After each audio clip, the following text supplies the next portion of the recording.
Auburn has an embarrassment of riches at wide receiver, but will it be Perry Thompson or Horatio Fields that goes out first?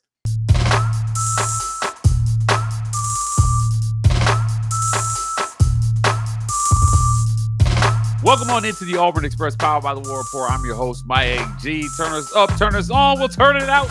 I'm here with my good friend Caesar Walker to talk a little Auburn football. On today's show, we're going to talk about wide receiver, as we've been known to do from time to time, and reports coming out of camp that Horatio Fields is getting reps ahead of Perry Thompson. And we'll talk about the overall outlook of that wide receiver room in the second half of the show. But let's start with today's main topic. That is Horatio Fields taking snaps ahead of Perry Thompson. What does this mean for Perry Thompson and Horatio Fields? Look, Auburn has not run a lot of 11 and 10 personnel in Hugh Freeze's first 2 years on the Plains, but they project to get more receivers on the field this go round. I haven't made a lot of this, but there are some fans that are making a lot of this, and that's what we want to talk about today, Caesar. I think that they just want to evaluate more of Horatio at this point. Do you think there's any significance to Horatio Fields going out before Perry Thompson? It's hard to say at this point, Mike, because to your point, Horatio is the new guy, right? He does have experience, and I think that's probably the concern, that if you are if you are leaning Perry Thompson and you want to see him get meaningful snaps, this would concern you because they didn't bring in a guy who did not have experience. This guy actually has played at the P4 level. The guy did do well in spring.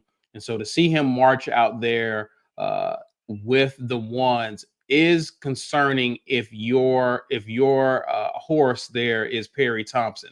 But it's hard to say because Perry Thompson has definitely made strides in spring. We've heard a lot of good things about him. I think that, again, this is year 2 in Hugh Freeze's system. I think the issue has never been about his ability, Mike, but I think it's about truly understanding where he needs to be in this offense as a new quarterback coming in. So I think that may have leveled the playing field from a competition standpoint with Horatio and Perry. But I think that right now, what we'll begin to see, and we typically see this every year in the fall, guys are going out with the ones, but once you have that first scrimmage, you really begin to get a good feel for the pecking order after that, right? And so I wouldn't put a lot of stock in it right now, but once that scrimmage takes place and you hear what Horatio and you hear what Perry does and you kind of see what the rotation is after that, then you have an idea of where Perry really falls. We saw Perry Thompson during A-Day, and he looked like a star out there. I'm telling you, he looked every bit of wide receiver one as far as I could see. But if you're Perry Thompson, I don't think you can afford to give ground here this year.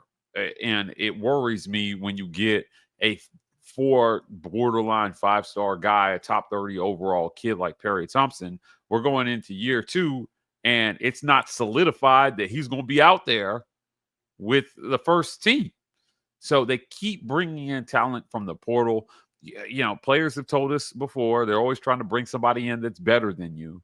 But if you're Hugh Freeze, you said, now he said, he went on record as saying there's nobody in this wide receiver room that we wanted to lose. So even if he's not the first receiver out, I think you have to get Perry Thompson on the field in significant time this year. He can't spend the whole season behind Horatio. And quite frankly, I cannot bring myself to believe that he would be, if he is actually behind Horatio, very far behind. Right. It seems to me as though those guys are neck and neck because Perry has practiced with the ones that's been reported at points in the fall camp. So I don't think that there's a huge gap between those two. And I agree. Perry has to see the field and he has to get significant stamps, whether he's starting or not. He has to be in the rotation and he has to have the opportunity to make some plays. And I think, too, the thing that I'm not panicking about is Horatio Fields is a senior, Mike. And so the belief is that if Perry Thompson doesn't win the job over Horatio Fields, if the offense is moving the ball and there's a lot of snaps on the offensive side to where Perry is able to get on the field in critical moments and make plays, I don't think it is as big of a deal because what you have is a situation where the wide receivers are all eating, Mike. So it doesn't really matter who goes out there with the ones at given points. You're going to see the field at some point. You're going to get the ball thrown your way. You're going to get an opportunity to make some plays, which is what Perry wants to be anyway. That's what he's aiming for. I think if you have a productive offense, and again, that's been the issue, is that Auburn's offense hasn't been able to get going in the first 2 seasons under Hugh Freeze. In year 3, if they're able to get it going and actually put out big major drives, 7 to 10, 8 to 10 play drives, big plays, getting the guys the ball in space, I think Perry will be fine either way this shakes out. A lot is predicated on whether or not Hugh Freeze and his offense can take off this year. Yeah, look, it's going to be an interesting battle to watch. Now, the person opposite of Cam Coleman going to be super important this year, I think.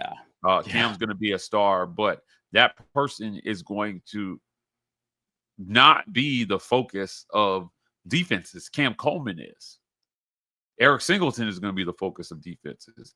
Malcolm Simmons is going to be the focus of defenses. And if you're Perry Thompson, if you can get out there in that second spot, you potentially are going to get a lot of single coverages. And you know, he's shown us he can win those battles if you throw the ball up to him and you get it close. Hugh Freeze made a big deal about getting guys with what he coins catch radius in this league.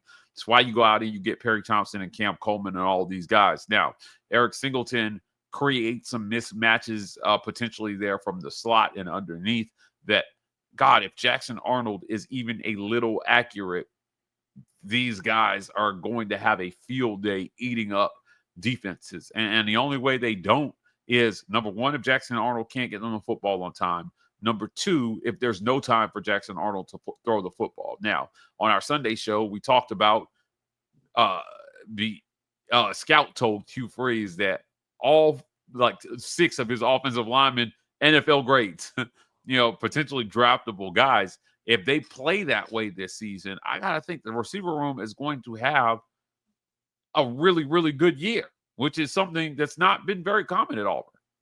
No, it hasn't. It hasn't. I mean, we talked about in the past, Mike, about how Auburn's issues offensively have been systemic, right? As much as we want to put the blame on quarterback or put the blame on O-line or put the blame on, a lot of these things have reared its ugly head at various moments, sometimes all at once. If Auburn has beginning to put together what we believe to be an impressive offensive line where you have pro scouts saying that, hey, these guys can get drafted in this upcoming draft. If you have addressed the QB situation with Jackson Arnold, if you already got the wide receivers, we talked about the depth that it appears Auburn has at the running back position. If Hugh Freeze and these guys can get these athletes in position to make plays and Jackson Arnold puts it all together, I have no problem getting excited about the ceiling that this offense has this upcoming season and how explosive they can be, Mike, if they just take care of the football, because that was one of the things that hurt them last year, is that Auburn looked like they were on the cusp of becoming a very explosive offense that teams had to fear and be concerned about in the SEC, but then they'll make a big play and then turn around and turn the ball over. If they can take care of the football, Mike, and all these things come together and you for once address what we believe to be a very systemic problem at Auburn with their offense, the sky's the limit to what this team can do in terms of record. The sky's the limit in terms of how dangerous this team can be. And they're going to be a nightmare for upcoming defenses that have to defend. They're going to have defensive coordinators up late at night trying to figure out who do we stop? Who do we take away from this offense? Do we take away Cam Coleman? Do we let Perry Thompson or Horatio Fields just eat? How do we defend this offense? That's a good problem for Auburn to have. Caesar, Auburn has to exceed expectations in that wide receiver room here from a numbers standpoint. Now, what does that look like? We'll talk about that right after a quick word from our sponsors. This episode of the Auburn Express is brought to you by our friends at the Vibe Vault. You can find them at 3462 Crosswinds Road, Suite E in Phoenix City, Alabama. That's right across the street from the Chattahoochee Valley Community College, next to Renfro's Supermarket and Marco's Pizza. The Vibe Vault. If you're in the Columbus, Phoenix City area and you're looking to get fresh for the weekend,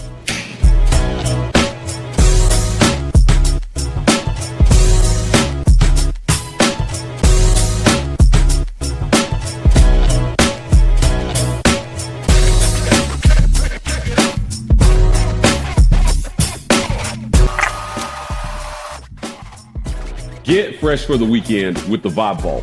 Not just barbers, lifestyle consultants.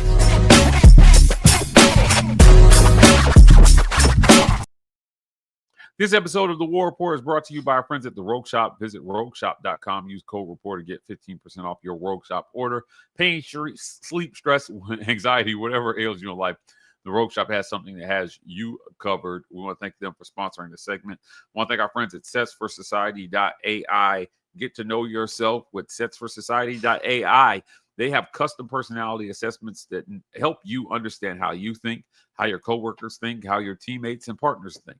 If you want to learn how to be a better partner, teammate, coworker, visit setsforsociety.ai and get your personal personality assessment started today. They're helping to get they're helping you to get to know yourself a little bit better. We want to thank them for sponsoring this segment. Last but not least, I want to thank our friends at Golden's Cast Iron. Visit goldenscastiron.com/WR. Use code GETYOURWEIGHTUP for 15% off your weights and code TWR for $65 off fire pits and Kamado grills. Golden's Cast Iron. Work out, grill out, chill out with Golden's Cast Iron. Caesar, let's jump back into the conversation here. Auburn, 3,100 yards receiving last season. Keandre Lambert-Smith led the way with 981 yards. The next best receiver on the team was Cam Coleman with 598 yards receiving and 8 touchdowns. Now, Keandre had 8 touchdowns as well. A little bit of a drop-off there from Cam to Malcolm Simmons. Malcolm had 451 yards receiving and 3 touchdowns. Rivaldo Fairweather came in. He's not a receiver, but 372 yards there. And then there was Jarquez Hunter with 155. A running back was the 5th best receiver on this team. I think that has to change. I think you should not get to the running backs until you're like 7th or 8th down the list this season. There's no way a running back should be in that spot, in my opinion. I think that it was lack of 11 and 10 personnel. There just weren't other receivers on the field to get those yards. And I got to believe they're going to be on the field to get those yards this year. Yeah, I think last year, Mike, there were guys who were brought in the transfer portal who admittedly you wasn't all excited about some of these guys. And it turned out to be for good reason. These guys didn't really contribute in the way that the coaching staff hoped that they would.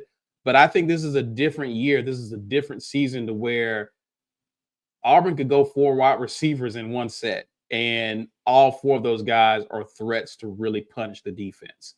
And I think that this year, if things come together right with coaching and with this quarterback, you got to remember last year too, Mike, as the season went on, Auburn began to really water and dumb down their offense. They talked about shrinking the offense a lot. And so I think when you shrink the offense, you also minimize the offense's opportunity to have a lot of those explosive plays that we did see often and early at the beginning of the year. The problem was it was unsustainable because they were turning the ball over. So in order to mitigate a lot of the turnovers and all of the mistakes, they begin to simplify things. If Jackson Arnold is able to pick up this offense and this coaching staff is able to get into a rhythm in terms of calling plays, being able to put the ball in the hands of their playmakers, and they're able to not shrink the playbook, but actually expand upon it and build upon it, I agree, Mike. I don't think that you'll see a running back getting the ball thrown his way all that much because you already have guys that you can go vertical down the field to make plays for you. Yeah. Look, I'm all about running backs catching the ball, but I want to see the receivers involved a little bit more here, and that means more than just Cam Coleman and whoever's playing opposite of him. So, I'm not saying that Malcolm Simmons has to be 1,000-yard receiver, but certainly I think I would like to see him in the 700 to 800-yard range from the slot. Last year they felt pretty confident they could have 2,000-yard receivers. This year it could be a little bit closer to a reality because of what they'll be running. This offense looks drastically different with the talent shift from tight end to wide receiver. So they've got to make that happen. Now, we talked about tight end. Brandon Frazier probably projects to be tight end 1. But look, man, the wide receivers in Hugh Freeze's offense, they ate a lot, and he coached some good ones. He recruited some good ones. Cam Coleman might be the best he's ever recruited when it's all said and done. I think that Cam Coleman could be Auburn's next 1,000-yard receiver. Yeah, and Mike, this offense now reflects what Hugh Freeze wants to do. You got to remember, Hugh Freeze was working with what he had. Brian Harsin had a lot of tight ends in his offense because he ran a lot of 12 personnel. So, reasonably so, Hugh Freeze comes in and has to run a lot of 12 personnel. He said as much, and we saw that. Now this roster is beginning to shake out, and now you're beginning to see a lot of the talent at the wide receiver position, which is where it needs to be for us to run Auburn to run the type of offense that it needs to run. I'm excited about it, Mike. I really am. I'm curious to see how much of it resembles the Hugh Freeze offense of old, and whether or not he can get the ball in the hands of those guys.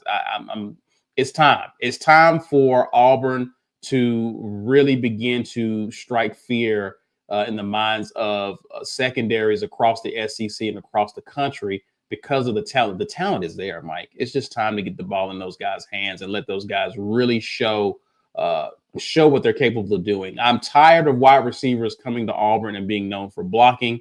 I'm ready for these guys to catch the ball in open space and really punish defenses.